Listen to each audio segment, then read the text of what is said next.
أنا أسبوع رعدين أم حاجة شرعية هاتو أم حاجة هاتو المرضى أم حاجة هاتو لغن كبرشة هدي أي قبسان حياة الله حريرة حاجة شرعية سومالي هان قرأنا دين هاي دربات كنول سيء وحلسان دباتوين كاسوكالي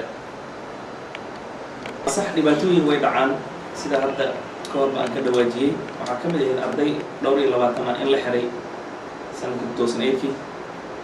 بدنا مركا أرددا لحرانا ميسان أهين أيجو جودا gurigooda iyadoo la raadinayo sharci oo kaliya looguma iman balse hab khaldan ayaa loogu yimid oo waxay baarayeen macnaha police commission-ka ayaa waxay ogaadeen in dad badan Soomaali sharci darro ku joogaan wadanka sidaa daraadeed marka waa la qabtay dadkii waxa u gurmaday ardayda Soomaaliyeed ee magaalada joogta iyo urur macnaha ardayda tajamuc islaami la dhaho oo aan kala midaysanahay ardayda kale oo carabta ah sida Yemen, Suudaan iyo Sacuudi iyo Emirates iyo arday noocaas marka تجمع أنا قلت أن أرضي صومال أيام كلنا هاي أرضي استجمع يجودية جرا ومجالات جود هذا البلد أيام وحيس كوديين إن الله يرلو قبته أرضي حرنين ولو بوليستي إن كستو مدة حرنين لكن ولا سوداي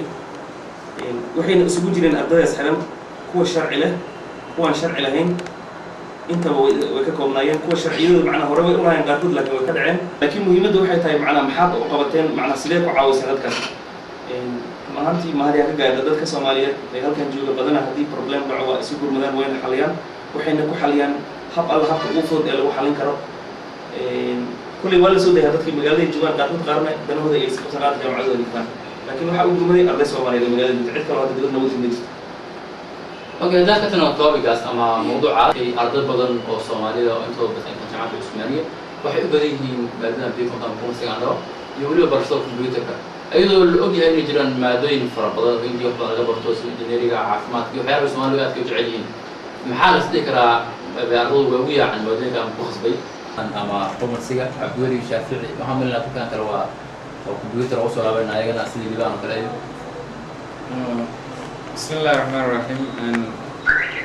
أن سيجا ولا شيء كتبه أيوة رجع قاركيس كده وشيء بروكلاميدا معناها ويسكبرين أبدو واحد أي مادين كان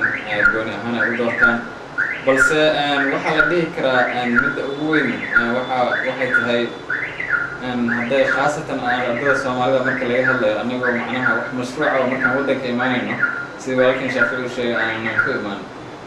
طبعا وهذا ركتين مركل كان ودك كان واحد لقى برنا يدك أول شيء قف واحد هو إنه برتو waxaa looga soo bilaabaa asaaska amaba waa lagu soo ababiyaa wixii doonaya qofkaasi inuu barto mustaqbalka jaamacadda heerka jaamacadeed balse sida la socotaan dhibaatooyinka waddanka jira taas chance uma aysan helin ardayda Soomaalida taas ayaana waxaa la dhihi karaa sababta ugu weyn oo keentay in maadooyinkan ay ardaydu u bataan maxaa yeelay markii loo fiiriyo maadooyinka sida caafimaadka la xiriira amaba engineerinka way ka fudud yihiin tan kale oo la taaban karo waxa weeye dhinaca dhaqaalaha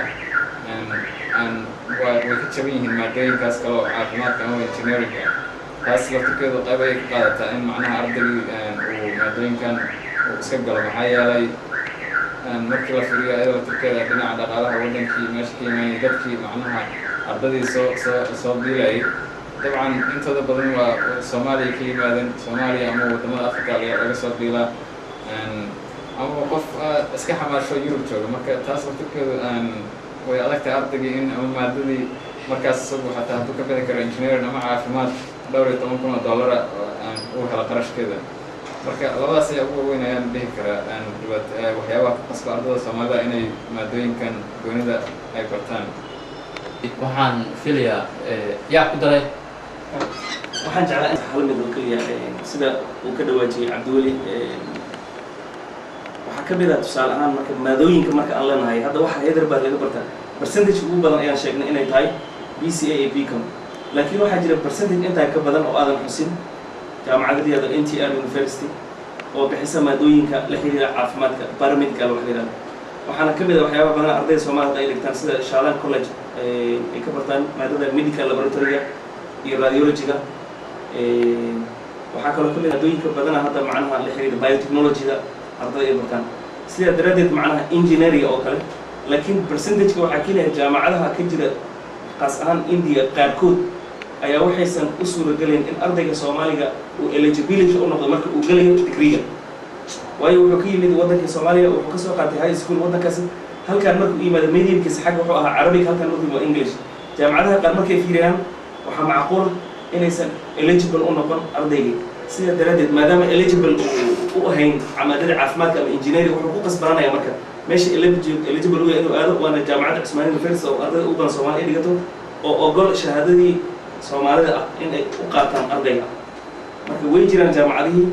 sababta keentay marka waxaa laga yaabaa in duruufaha dhaqaale iyada u jirta walaal ka dhawaajin iyo haddana tii shahaado marka labadaas arrimood isbiirista ayaan dhihi karaa ardayda ku kalifay inay galaan maadooyinka jeclaan lahaa inaan wax yar oo kooban inaan ku daro xaqiiqatan inta qofka Soomaaliga markuu imaanayo Hindiya waxaan filayaa inta badan oo naga dhaaracsantaa taas waxay ku yimaadaan saddex waa caafimaad ama engineering ama computer science ama IT sida markaan aniga aan qiimeeyay percentage ardayda iyo waxay ku imaan jireen marka waxaan filayaa inta badan BCom waxaa ka hadlay dadka dhiganaya markaan ka hadlo BCA aniga waxaan filayaa ardayda computerka Bachelor of Computer Application markaan ka hadlo waxyaabaha ku kalifo inay bartaan maadadaas ma ahan macnaha choice kale inay waayeen oo kala camal markaan percentage-ka xaqiiqatan aan macnaha ku soo koobo horta waxay u bartaan in India ay tahay IT-da inay ku horeyso adduunka waa labo maadadaas waxay u dhigantaa qofka markuu engineering waayo kala camal waxaa jirta qayb ka mid ah engineering-ka oo la dhaho ECE in India waa Electronic and Communication Engineering marka waxay u dhigantaa ama inta badan maadooyinka ay ka siman yihiin engineering-ka qaybtaas ECE-da ay u yaqaaniin Hindida oo ah Electronic and Communication Engineering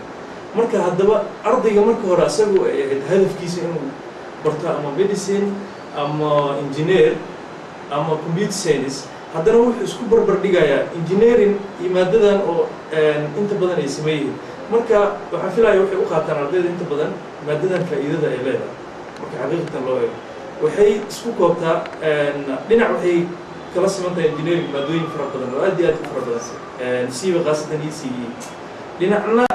maanta dunida waxyaabo badan loo baahan yahay jira qofka marka uu ama engineer ama IT waxyaabo badan uu yaqaan oo kala camal qofka waxa loo baahan yahay multi specialist oo kala camal inuu noqdo maadooyin badan oo xagga management-iga ama accounting-gana oo koobanna waa laga helaa maadada marka aniga waxaan filayaa dadka ila midka ah ama dadka doortay BCA-da faa'iidadaas inay u doorteen oo ah maado la mid ah ama u dhiganta ama ka agdhow engineering qaybta ECE-da laakiin taas waxaa ku jira أروح مثل أفراد جتا مادة التكنولوجيا مثل كانوا سؤال الآن بيقول كه برشة مدرسة أو ولا مجال مدرسة خطوة تجوا حقوق إلى الله أدي وكلية تذكر مجال تذكر بين مجال مركا أديها محافظة في مدرسة كنت أعرف عن مدرسة من أدرس ومن يهودي كيف تستوعبون خاصة اليومية لكن أنا قام بكرة waxaan ku tartay intii maadadaas waxaan ahayd caafimaadka waxaan ahay ardayda maadooyinka caafimaadka waxaan kaloo aaminsanahay maadooyinka lagu barto inuu ku fiicnaa sida